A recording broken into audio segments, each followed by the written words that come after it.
for this tutorial, I'm going to take you through the basics of using the Medical Heritage Library.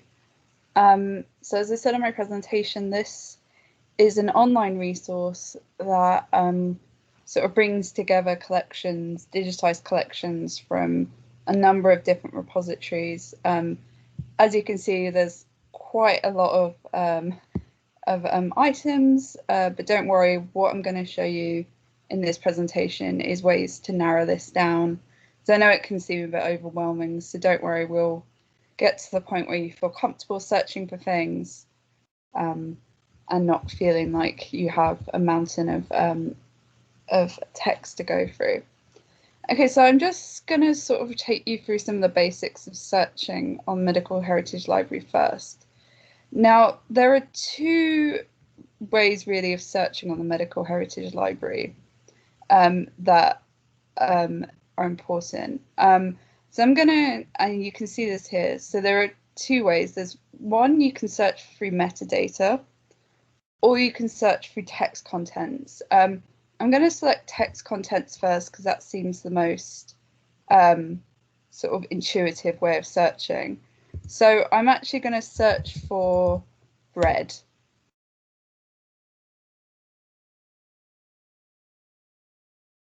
Okay, so you can see we have quite a number of results for bread because this collection includes a lot of books dealing with the nutrition of the sick and unwell. But as you can see, that's quite a lot of things to narrow down. And what this shows is this shows me results where the word bread is in the text itself. So let's choose this book from the University of Leeds Library. And so what will happen, why it's neat, is it will show you every instance where the word bread occurs in this text. As you can see, this occurs quite a lot, as you might imagine, because it's a book about diet for the unwell. So it will show you this, and so this can be a bit fiddly, but this will show you every time the word bread occurs. So what you can do is go along and click on that, and it will actually highlight where the word bread occurs. So you can see we've got a great example here of cucumber sandwiches and gnocchi, things like that. But if you find this a bit fiddly, which I sometimes do, what you can do is click on this. So on this little guy here, and it will show you the results sort of in this scroll down form. And then you can click on this to go to that result instead of trying to work it along here. So you can go down, down, down, and so on, and you can find the results. And there are other things you can do too to sort of help with visibility, because I know sometimes it's not the most, it's not super easy sometimes to read this stuff online. So you can do a few things. You can do a one-page view. So it's the standard is this double-page view, or you can do this one-page view, which is down here. And you can also zoom in as well here, and then scroll down, and you will be able to see closer up. There are some other options as well. Visual adjustment. So if you want it in grayscale, it already is in grayscale. If you want it in inverted colors, you want to adjust the contrast a bit to help with your reading, you can do that. Want to adjust the brightness so it's less bright, more bright. So what you do there is, again, you click on this three little dots and you click on this little half-filled circle thing. Okay, and there is also the option to download this to your computer as well if you would like to. I wouldn't necessarily recommend doing that because it's harder to search for inside the actual text. But if you would like to read this in your own, on your computer, you can do that. So if I just remember how you do that, because I haven't done that in a while. Let me see.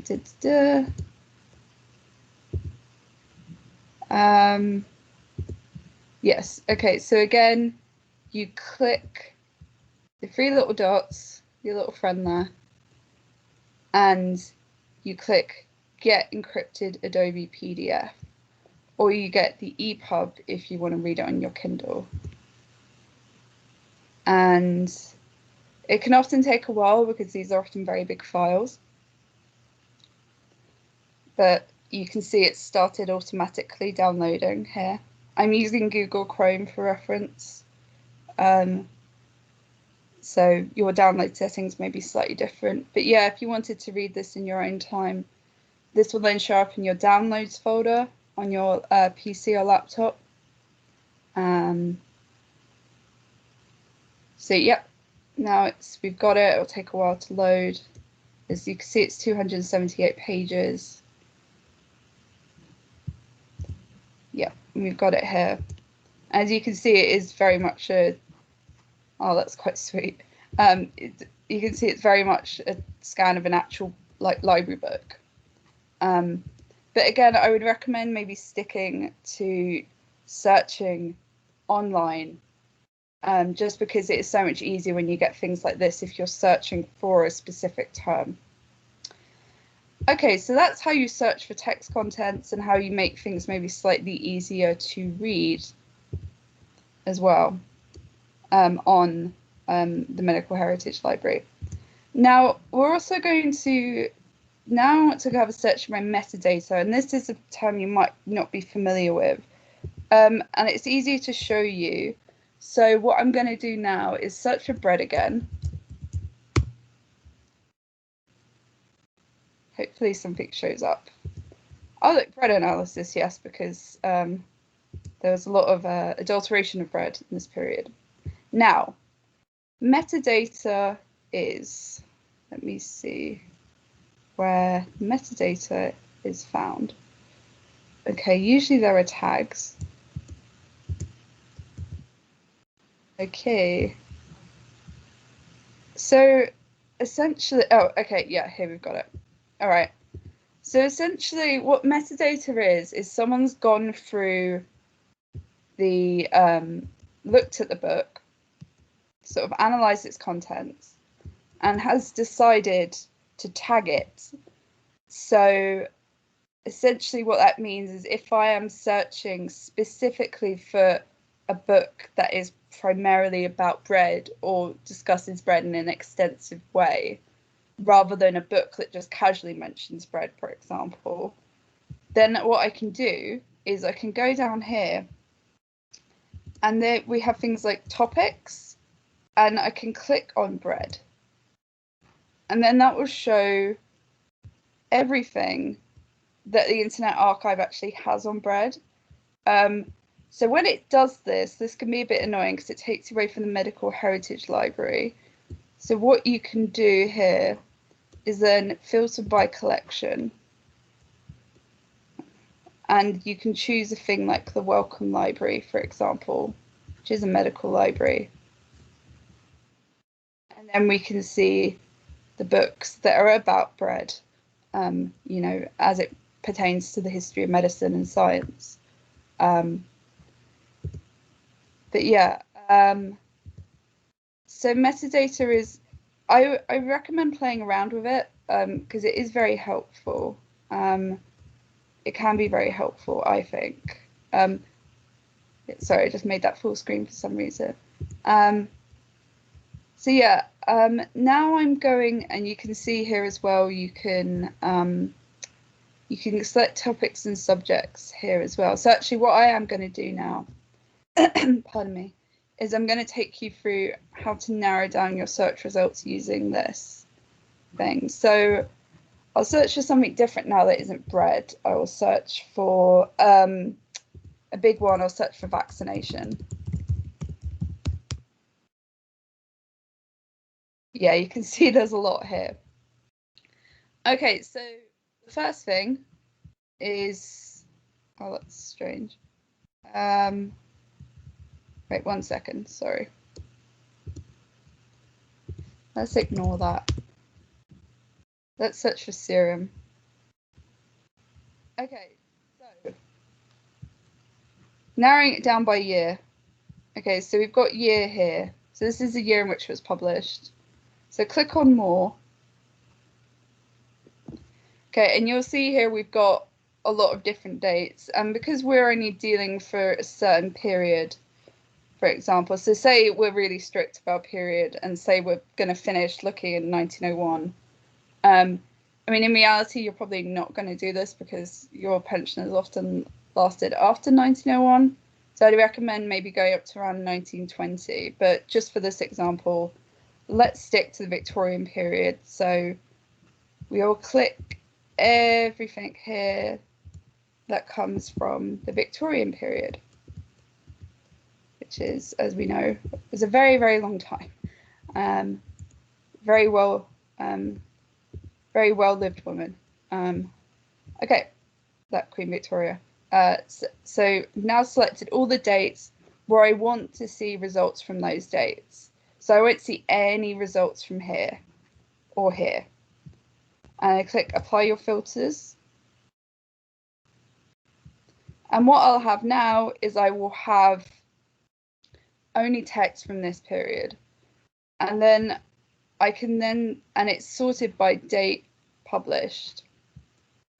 Okay, but there is also an issue here in that, for example, there are texts, for example, this one where it's in German and I cannot read German. So filter down, and right at the bottom you'll also get something called language, which is pretty self-evident. Click English, and now I'll only get things in English.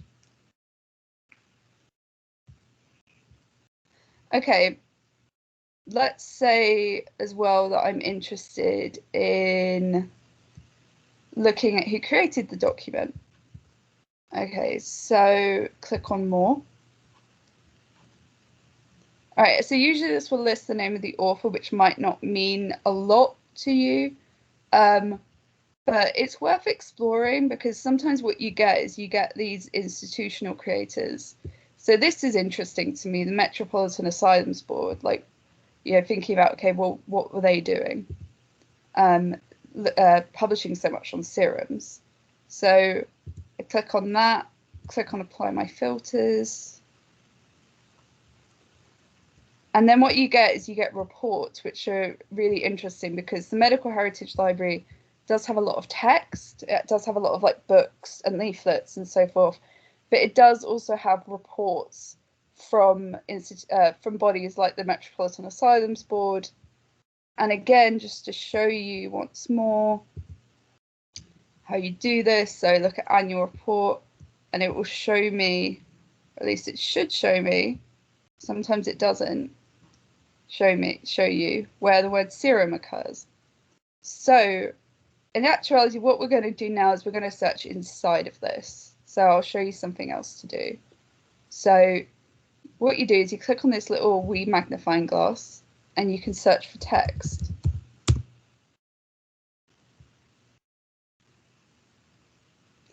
Now, hopefully this shows up. Yes, it does. Okay. So again, I can now find every instance where the word serum is used. So this seems to be about diphtheria because there was a serum treatment for diphtheria that was developed in this period.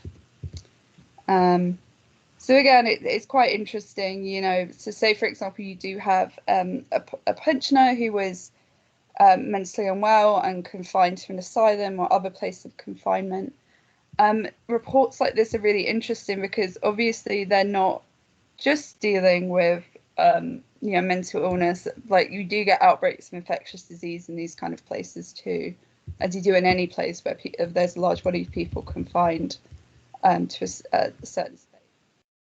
And actually, this brings me on to another thing, which is narrowing down by topics or subjects. So again, so say here I sort of naturally then get interested in the history of diphtheria and psychiatric hospitals. I can then click diphtheria, prevention and control, hospital, psychiatric, maybe asylum as well. Now these are probably all the same results. They're probably, you can see they all say 6, so this is probably the same 6 pieces of items, but let's apply them anyway.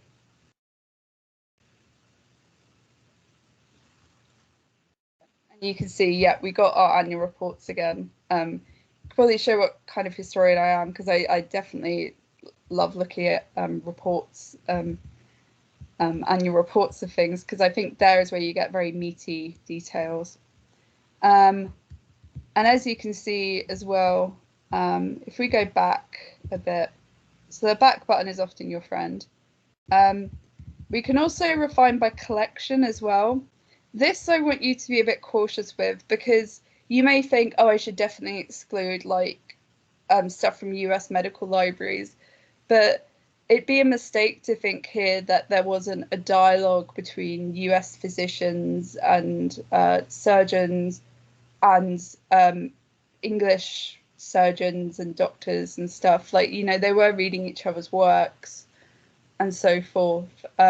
There wasn't as much of an exchange as there is today, but you know, it's worth not thinking of it as a very insular thing.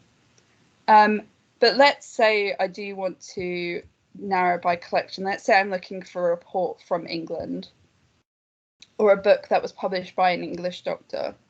So go to collection, click on more,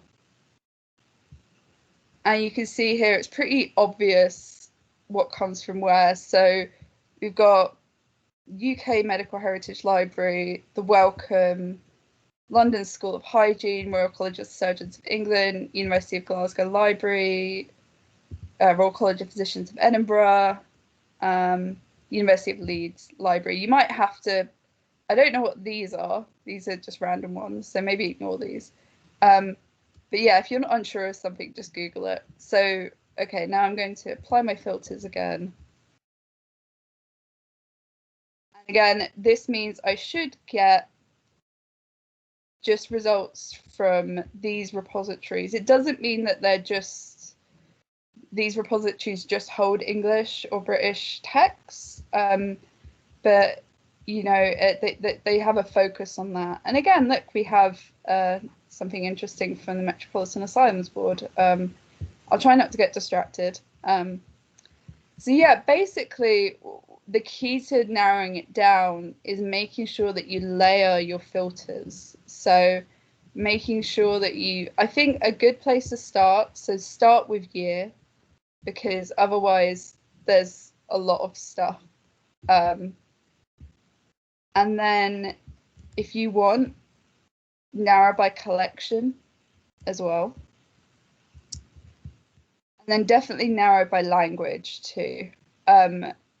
This shouldn't be too much of a problem. Most of the medical heritage library stuff seems to be in English, but just in case.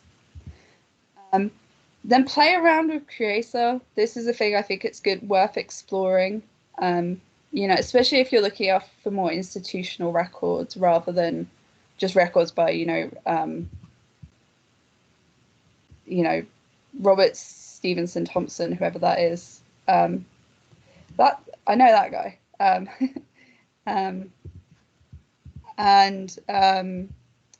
Then play around again, as with Creator, play around with topics and subjects if you want. And you can see with the topics and subjects, like it's a bit of a mix of things. So it'll be thematic, so it'll be looking at diphtheria, the theme of diphtheria, but then also hopefully that is also narrowed by Creator as well. So, you know, for example, if you had a pensioner in the North Eastern Hospital in England, in London even, or Park Hospital in Hither Green, etc., you know, that's another thing to play around with. So really, these filters are your best friends when you're working on the Medical Heritage Library. So yeah, I think that's all I really need to cover for the moment. If anyone has any questions, feel free to email me at the usual address. But for now, I think I will stop sharing, stop recording, and yeah, hopefully you guys have fun playing around on the Medical Heritage Library.